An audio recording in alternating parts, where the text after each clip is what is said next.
One-hit knockout moves are some of the most unique moves in the Pokemon franchise. They will instantly cause the opponent to faint, regardless of its HP, but they are balanced by their extremely low accuracy. I was curious as to whether an unmodded Pokemon game can be beaten using only these moves, so I decided to try it out in Pokemon Let's Go Pikachu. Here's how it went. Let's Go Pikachu is the ideal game for this challenge for a couple reasons. First, the rival battle does not start immediately after receiving your starter, but instead after traveling to Celadon City and back to Oak's lab. This allows us to do many things to prepare for the first battle, such as catching Pokemon and buying items. Leveling up works differently in this game too, as we gain experience from catching wild Pokemon instead of defeating them. We have access to two routes at this point, Route 1 and Route 22, giving us a limited amount of Pokemon to catch. If only a Pokemon in one of these areas could learn an OHKO move. Wait, Nidoran Male learns Horn Drill at level 27. All we need to do is catch enough wild Pokemon to level it up. But there's one problem. Before the first battle, the game gives us 50 Pokeballs and $3,000 to spend in the shop.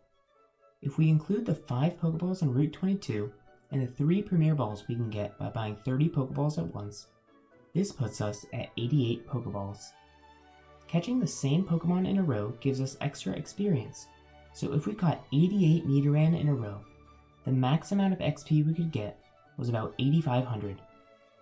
Unfortunately, this falls very short from level 27, which requires about 15,000 XP. So, theoretically, if we had infinite Pokeballs, we could catch enough Nidoran to get 1 to level 27. This obviously isn't possible though.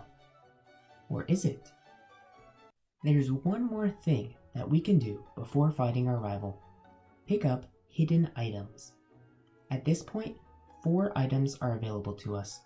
A raspberry on Route 1, a potion in Celadon City, a pretty wing in Celadon City, and an antidote on Route 22. But these are only worth $800 in total. Why do they matter so much? The reason being is because they respawn daily. Each of these items has a chance to respawn every day at midnight.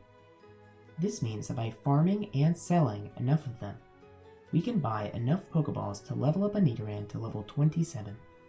So, we did just that.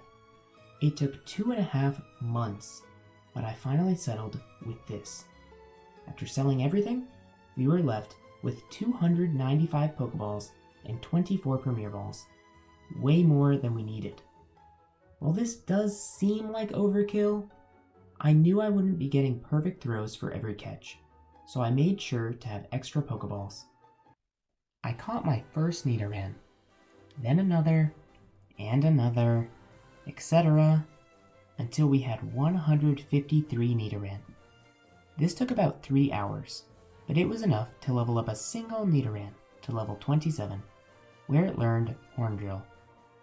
This was all we needed, but I figured, why stop there? We had 5 more Nidoran at level 26, and more than enough Pokeballs to spare. So, we evolved the first one into Nidorino and leveled up the rest, catching 157 Nidoran in total. After 6 hours and 41 minutes, we felt prepared to take on the rival. He sent out his level 5 Eevee, which was no match for our level 27 Oh, right, extremely low accuracy. There goes our no damage run.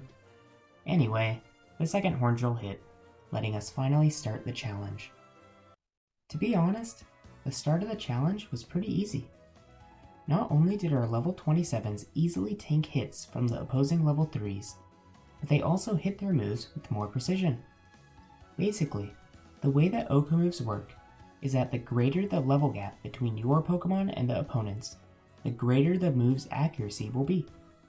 So, if my Pokemon was 10 levels higher than the opponent, Horn Drill would change from being 30% accurate to 40% accurate. Additionally, by using the 2-player mode introduced in this game, we gain another chance to hit an OHKO move each turn, making battles go by a bit quicker. With these tricks in mind, we breezed through Brock, mystified Misty, and surged through Surge. Even though we already had a team of 6, I wanted some new Pokemon on my team, so I caught some Diglett in Diglett's Cave and a Krabby on Route 10. After traveling through Rock Tunnel and arriving in Lavender Town, we talked to an NPC in the Pokemon Center named Digette. What a creative name. In exchange for one of our Diglett, she offered us the Alolan form, which we happily accepted. Compared to our other Pokemon, these new additions were underleveled and had no OHKO moves, so we had to do a bit of grinding. Graveler and Rock Tunnel gave a considerable amount of experience and weren't too uncommon, so we formed a catch combo with them. The first Pokemon to learn an OHKO move was Alolan Diglett, who learned Fissure at level 33. After giving it a stylish new do, we grinded some more, giving our other Diglett Fissure as well. Training Krabby took a little longer, but eventually we got it to level 41, where it learned Guillotine.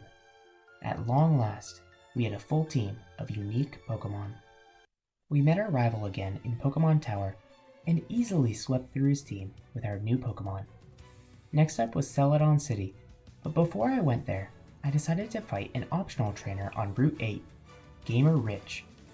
Like us, he had an interesting approach to battling, only using OHKO moves. It would be the battle to end all battles, a true test of luck. If our Pokemon were the same level, of course.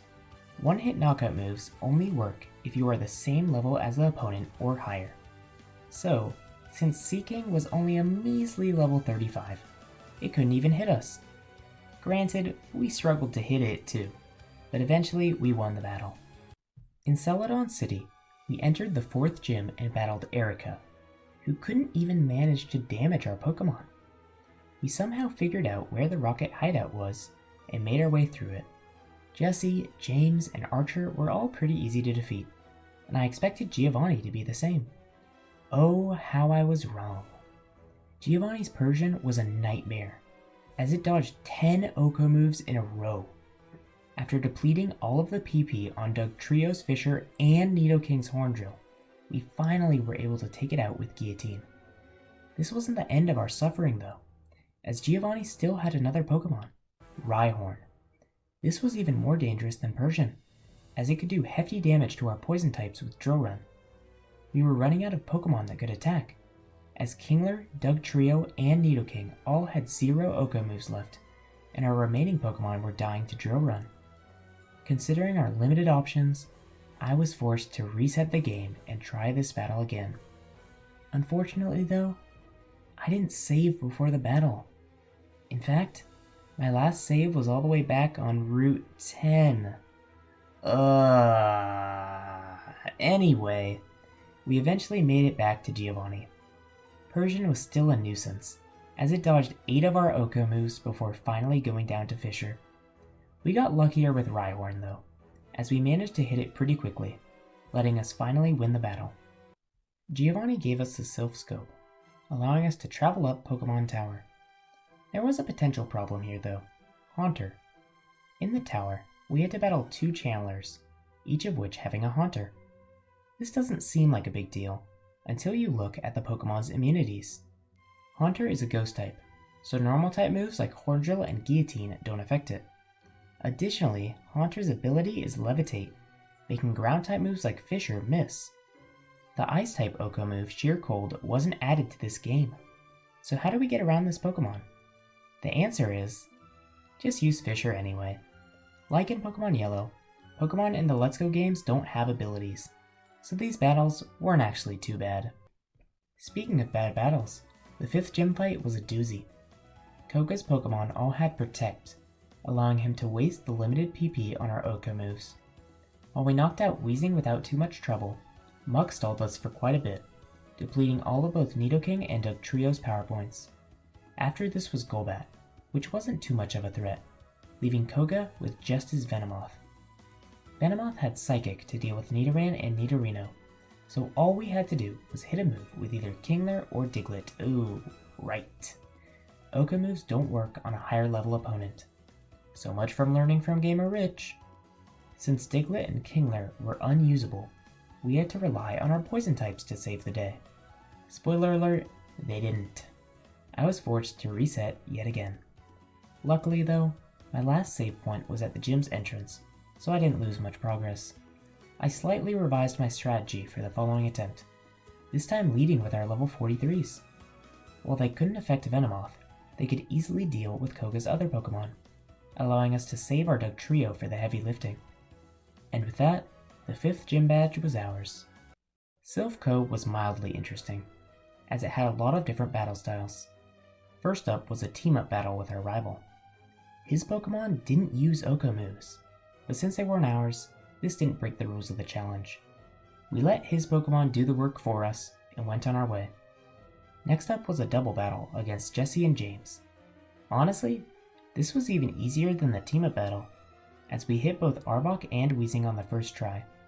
Even Giovanni, who gave us trouble the last time we fought him, wasn't too bad. We were on a roll. Feeling lucky, we took on the 6th gym.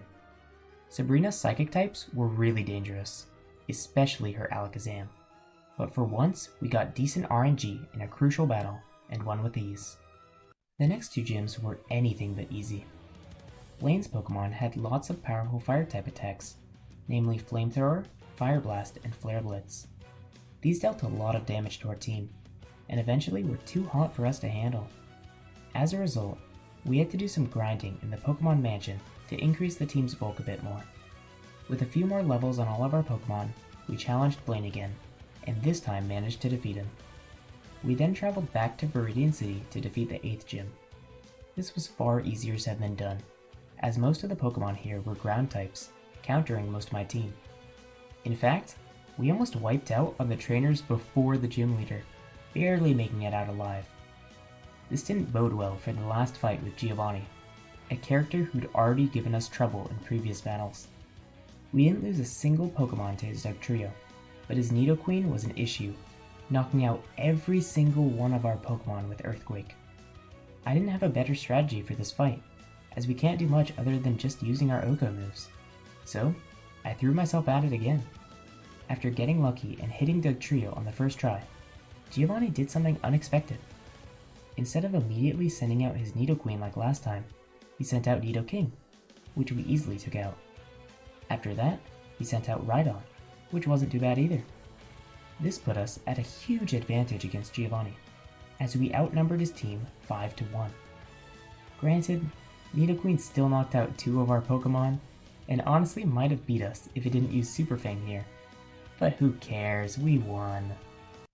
After this difficult battle, we proceeded to sweep our rival's team without losing a single Pokemon. Even though this fight went well, I knew that we needed extra preparation for the Elite Four and Champion. With no access to the Pokemon Center, the low power points on our OHKO moves would be a big issue. So, I decided to hunt for items to help us, such as PP-ups, ethers, and elixirs. While using items in battle is against the rules, using them between battles is fair game. With that out of the way, we entered Victory Road. None of the trainers here were too tough, but the wild Pokemon sure were. This meant that they would give a lot of experience per catch, making this the perfect place to grind some levels. With a strengthened team, I was ready to enter the Indigo Plateau. The first trainer we had to fight was Lorelei, the Ice-type user. However, since her Pokemon were only level 51 and lacked immunities to normal or ground, she was the easiest to defeat. Next up was Bruno, the Fighting-type user. I honestly expected this fight to go the same way as Lorelei's, as Bruno's Pokemon weren't immune to any of our moves either. However, we got really unlucky against his Poliwrath, which managed to dodge 10 of our OHKO moves before it got taken out by Nidoking. It was a narrow fight, with most of our Pokemon wounded and depleted of power points, but we managed to eke out a victory. Agatha and Lance were a bit unique, as both had Pokemon that couldn't be hit by our OHKO moves. Agatha's 2 Gengar were immune to our normal type moves, so we had to use Fissure against them to win. On the flip side, most of Lance's team consisted of flying types, so we had to primarily use Horn Drill and Guillotine. Despite these restrictions, both of these battles were still pretty easy. After all of that, we had one final battle against the champion himself, Accuracy. While none of our Pokemon fainted against him in our last fight together, Accuracy now brought a full team of 6 high-leveled Pokemon to take us down. But he wasn't good enough. In fact, he did so poorly that none of our Pokemon fainted against him again. So much for an intense champion fight. And that's the end of this video. Even though this challenge took a long time to beat, I really enjoyed it, and I hope you did too. If you want to see more challenge runs like this, check out my Twitch channel, or subscribe to the YouTube channel here. Otherwise, thanks for watching!